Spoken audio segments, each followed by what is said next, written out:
Hello ನಮಸ್ತೆ friends, ಇವತ್ತು ನಾನು ಫೋಮ್ ಕಾಫಿಯನ್ನು ಮಾಡ್ತಾ ಇದ್ದೇನೆ. ಫೋಮ್ ಕಾಫಿ ಮಾಡಲಿಕ್ಕೆ ಸ್ಪೂನಷ್ಟು ಬ್ರೂ ಕಾಫಿ ತೊಗೊಂಡಿದ್ದೇನೆ. ಇದೆ ಇವಾಗ ಇದಕ್ಕೆ ತಗೋತಾ ಇದ್ದೇನೆ.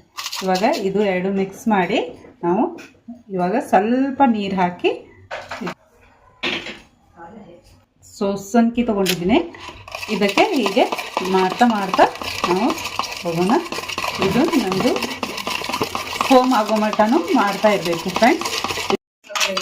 ಇದು ಫೋಮನ್ನು ಆಗ್ತಾ ಇದೆ ಫ್ರೆಂಡ್ಸ್. ಹೀಗೆ ಮಾಡ್ತಾ ಹೋದರೆ ನಾವು ಚೆನ್ನಾಗಿ ಫೋಮ್ ಆಗ್ತದೆ. ಅದು ಫೋಮ್ ತೊಗೊಂಡು ನಾವು ಕಾಫಿಯನ್ನು ಫೋಮ್ ಕಾಫಿ ಕೆಫೆಯಲ್ಲಿ ಸಿಗುವಂಥ ಫೋಮ್ ಕಾಫಿ ನಾವು ಮನೆಯಲ್ಲಿ ಮಾಡಿಕೊಡೋಣ. ಇವಾಗ ನಾನು ಮಾಡಿದಂಥ ಫೋಮನ್ನು ಆಗಿದೆ.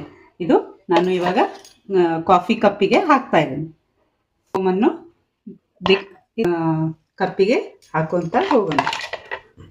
ಭಾಳ ರುಚಿಯಾಗಿ ಇದು ಕಾಫಿ ಫೋಮ್ ಕಾಫಿ ಆಗ್ತದೆ. ಕೆಫೆಗೆ ಹೋಗಿ ಕುಡಿಯೋಕ್ಕಿಂತ ನಾವು ಮನೆಯಲ್ಲಿ ಮಾಡಿಕೊಡಿದ್ರೆ ಭಾಳ ಚೆನ್ನಾಗಿರುತ್ತದೆ ಫ್ರೆಂಡ್ಸ್. ಬಿಸಿಯಾದ ಹಾಲನ್ನು ಹಾಕ್ತಾ ಇದ್ದೀನಿ.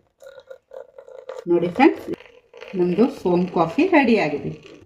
ಇದಕ್ಕೆ ಹೀಗೆ ಡೆಕೋರೇಷನ್ ಮಾಡಿಕೊಟ್ರೆ ಮಕ್ಕಳಿಗೆ ಭಾಳ ಚೆನ್ನಾಗಿ ಅನ್ನಿಸ್ತದೆ ಮತ್ತು ಖುಷಿಯಾಗಿ ಕುಡಿತಾರೆ.